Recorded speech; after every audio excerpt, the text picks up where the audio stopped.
All right, so this happened about 6 months ago, and I haven't told a soul until now. I mean, who would believe me? But maybe putting it out there will help me make sense of it. I was on this solo road trip, one of those find yourself journeys people talk about. Anyway, I found this cute little Airbnb in a tiny town I'd never heard of.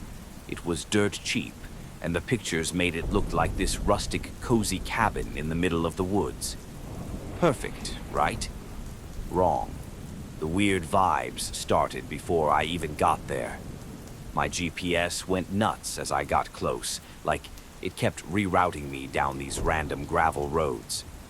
I finally found the place, and I swear, the cabin didn't look as inviting as it had in the pictures. The paint was peeling, the windows were kind of foggy, and there was this creepy old swing hanging from a tree out front, creaking in the breeze. But I'd already paid, so I figured, whatever. It's just one night. The inside wasn't much better. It smelled off, like mildew and something metallic, almost like blood.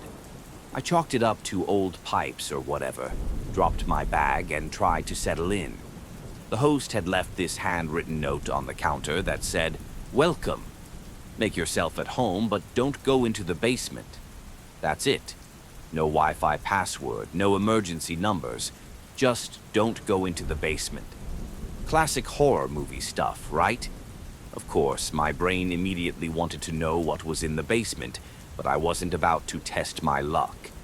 I decided to distract myself by exploring the rest of the place.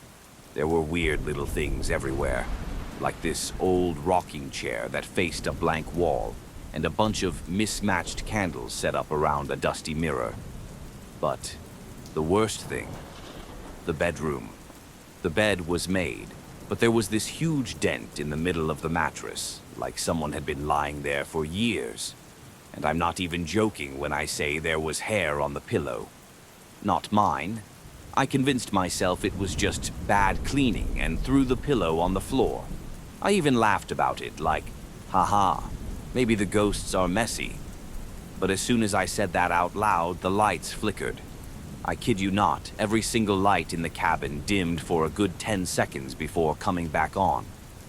That was the first time I felt it, this heavy, suffocating presence, like someone was standing behind me, watching. I didn't sleep that night, not even a little. Every time I closed my eyes, I'd hear something, footsteps above me, whispers coming from the walls, and once, the unmistakable sound of a door creaking open. I kept telling myself it was just my imagination, but by 3 a.m., I couldn't take it anymore. I grabbed my phone and decided I'd sleep in my car. When I opened the front door, though, there was this thing on the porch. It wasn't human, I can tell you that much. It was crouched down, pale and gaunt, with these black sunken eyes that stared right through me. And the smell? It was like rotting meat and burnt hair. I froze. I couldn't move or scream. It just stared at me, tilting its head like it was curious. Then it smiled. I swear its mouth stretched so wide it almost split its face in two. The next thing I remember, it was morning. I was still in the cabin, sitting on the couch with my bag clutched to my chest. I don't know how I got there, but the front door was locked, and there was no sign of that thing.